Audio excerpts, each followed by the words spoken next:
Já vimos isso em filmes, uma rachadura no casco ou janela de nave espacial. O ar escapa ruidosamente e uma pessoa azarada é sugada pelo buraco, sendo lançada ao espaço. Parece uma polpa de carne. Se for câmara de descompressão, esquece. Todo mundo nas proximidades seria lançado para o espaço como rolhas de champanhe. Mas será que isso realmente aconteceria? Vamos explorar a física desse clichê clássico dos filmes e a vez em que isso realmente aconteceu na Estação Espacial Internacional. Eu sou o Stu e este é o Desmascarado. Está seguindo seu dia de trabalho normalmente? De repente, o protagonista invade o local, perseguido por soldados espaciais genéricos que atiram com a precisão de um Stormtrooper sem cabeça. Um dos tiros perdidos perfura o casco. O que acontece? Apesar do que você vê em filmes de ficção científica, isso está longe de ser física real. Para entender de verdade a dinâmica dos fluidos envolvida aqui, precisamos explicar como funciona a descompressão. Primeiro, o que significa uma cabine pressurizada? Aqui na superfície da Terra, nós, humanos, e todos os outros organismos terrestres, já que estamos falando disso, estamos acostumados com a atmosfera pressionando sobre nós graças à força da gravidade. O que estamos falando aqui é do peso cumulativo real das moléculas de ar desde a borda da atmosfera até a superfície da Terra. Peso é uma força, e a força que age sobre cada unidade de área é o que chamamos de pressão. Por conveniência, usamos uma unidade de pressão chamada atmosferas, onde a pressão ao nível do mar é igual a uma atmosfera. Cerca de 147 libras por polegada quadrada ou 100.325 pascals. Não é esse cara. É importante notar que, enquanto o peso do ar atua para baixo em qualquer altura, a pressão empurra em todas as direções: esquerda, direita, para cima, para baixo, etc. Porque nossos corpos evoluíram para funcionar nessas condições. Cenários de pressão muito baixa ou muito alta são, digamos, nada favoráveis à sobrevivência. Para garantir que pulmões, olhos e a água nos tecidos sigam funcionando normalmente, podemos encher a cabine de uma espaçonave com ar até que a pressão interna fique próxima de uma atmosfera. Quando fazemos isso, dizemos que a cabine está pressurizada, em contraste com as condições na superfície da Terra ou dentro de uma cabine pressurizada. A grande maioria do espaço sideral é um vácuo. Isso significa que está quase totalmente desprovido de matéria. E sem matéria significa sem pressão. O que estamos lidando, então, é com um cenário em que temos uma cabine cheia de ar a uma pressão de aproximadamente uma atmosfera, em contraste com o fundo da vastidão fria do espaço, que está praticamente próximo de 0 atmosferas. Então, o que acontece se rompemos o casco? Assim, há um buraco na barreira entre as condições de uma atmosfera e as condições de 0 atmosfera. Então, se houver uma brecha no casco do tamanho de um ser humano, o que acontece quando as condições de uma atmosfera e as condições de 0 atmosfera são expostas uma à outra? A diferença de pressão entre os dois volumes dá origem ao que chamamos de força de gradiente de pressão. E essa força empurra o ar da região de alta pressão, que é a cabine, em direção à região de baixa pressão, que é o espaço. Se tivéssemos conectado duas cabines, uma com uma pressão ligeiramente maior do que a outra, o fluxo continuaria até que a pressão do ar em ambas as cabines se igualasse. No nosso caso, a equalização não pode ocorrer. Uma rajada de ar da nossa humilde cabine não vai pressurizar o vácuo do espaço. Então, o que acontece nesse caso? O ar continua saindo até que alguém tampe o buraco ou não reste mais ar na cabine. Então, quão rápida ou violenta é essa descompressão? Imagine que estamos em uma cabine média, como um compartimento da Estação Espacial Internacional com um pequeno buraco. Você seria sugado por ele? Não, e você teria bastante tempo para fazer algo a respeito. Na verdade, um exemplo real desse cenário aconteceu na Estação Espacial Internacional. Em 2018 foi descoberto que a Estação Espacial Internacional estava perdendo pressão. O vazamento foi rastreado até a espaçonave Suez MS-09 acoplada, onde foi encontrado um buraco de 2 milímetros ou 0,08 polegadas, aproximadamente a largura de um palito de fósforo. Como os astronautas lidaram com isso? Alguém foi puxado de forma dramática ou até mesmo perceptível em direção à abertura? Não. Para interromper o vazamento temporariamente.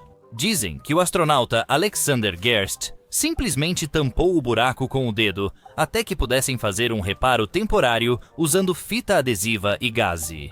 Esse comentário do controle de solo da NASA foi registrado em uma transmissão ao vivo da Estação Espacial Internacional. Neste momento, Alex está com o dedo naquele buraco, e eu não acho que essa seja a melhor solução para isso. Ele estava se colocando em risco? O dedo dele poderia ter sido puxado pelo buraco enquanto a pressão buscava se equilibrar? Podemos calcular a força no buraco pegando a diferença entre a pressão interna e a pressão externa, e depois multiplicando pelo valor da área da seção transversal do buraco. Isso daria uma diferença de pressão de cerca de 0,32 newtons, o que resulta em uma força aproximadamente equivalente ao peso na Terra de 3/4 de uma bola de golfe. Isso dificilmente vai arrancar o seu braço fora. De acordo com os números calculados pela Agência de Notícias de Voos Espaciais da NASA, Taxa de vazamento, do jeito que estava, significava que eles ficariam sem ar em 18 dias. o que pode soar bastante dramático, mas era mais um número para ilustrar o quão pequeno era o vazamento. Então, se você encontrar um pequeno buraco na sua nave espacial, uma boa regra prática é usar o seu polegar. Mas e se o buraco não for do tamanho do seu polegar? E se a porta inteira se soltar?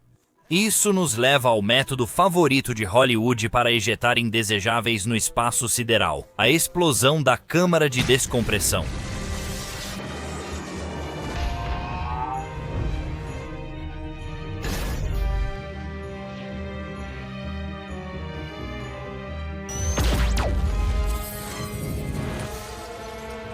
Nesse cenário, geralmente vemos nosso herói de alguma forma superando ou enganando seu oponente.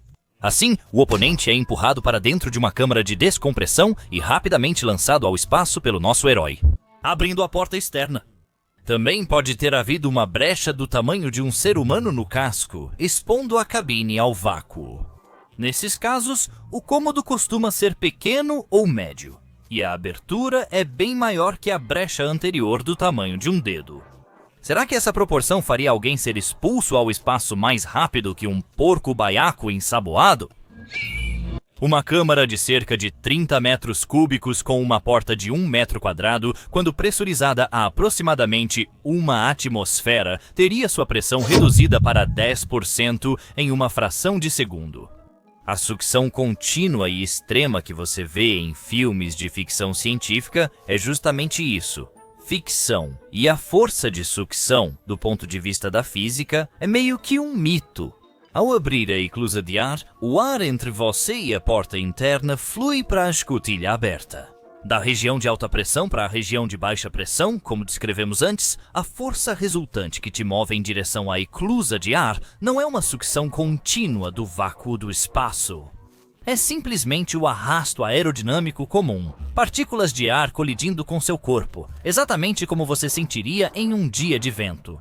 A força de arrasto é dada por esta equação.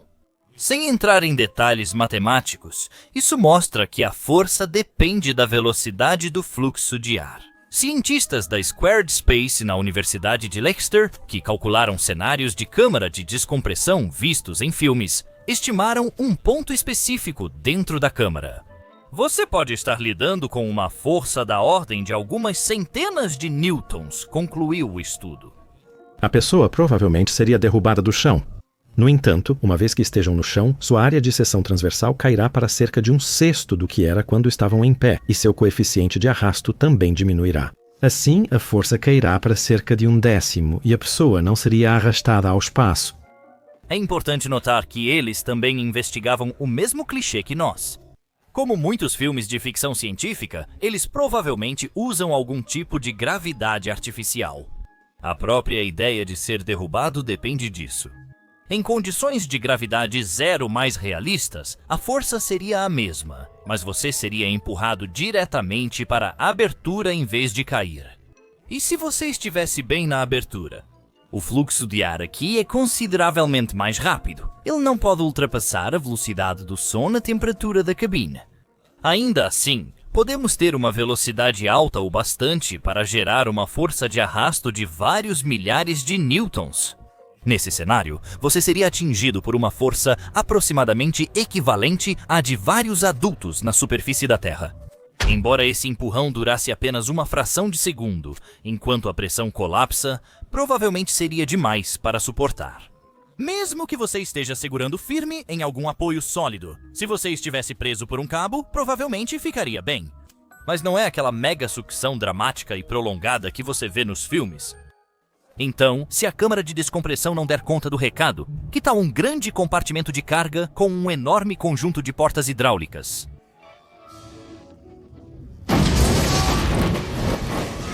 Cliente, veja, Meg está mexendo no compartimento de carga. Vou assustá-la. Com certeza, essa proporção vai nos dar a explosão de sucesso que estamos procurando. Maior volume, maior problema, certo? O impulso inicial realmente seria intenso, mas a história geral não é muito diferente do nosso cenário da câmara de descompressão. Ao abrir o espaço pressurizado para o vácuo, o ar escapa rapidamente. Bem na borda das portas, o fluxo é mais rápido, chegando até a cerca da velocidade do som. Com mais ar e uma porta maior, há um fluxo de massa e quantidade de partículas de ar maiores, atingindo qualquer coisa na linha de visão da abertura. Mas a explosão ainda duraria apenas um breve momento. Novamente, se você estiver bem perto da borda, vai ser empurrado para fora. Se estiver no meio do compartimento, também pode ser empurrado para fora. Cientistas espaciais de Lexter também consideraram um cenário com uma porta grande. Se a porta fosse 4 vezes maior, com 2 por 4 metros, a força aumentaria 16 vezes. Isso leva a uma força quando a pessoa está deitada no chão de cerca de 500 newtons. Isso significa que serão arrastados se o coeficiente de atrito com o chão for menor que 0,7, o que é razoável. No compartimento de carga, o maior perigo são os destroços. Uma caixa, uma chave inglesa ou até mesmo um painel solto causariam um impacto muito maior do que o ar. Se você sobreviver ao impacto, seu traje espacial provavelmente não resistiria. Se ele for comprometido em um compartimento despressurizado, é fim de jogo. Se você gostou deste conteúdo, então confira um dos nossos outros vídeos que estão aparecendo na tela agora.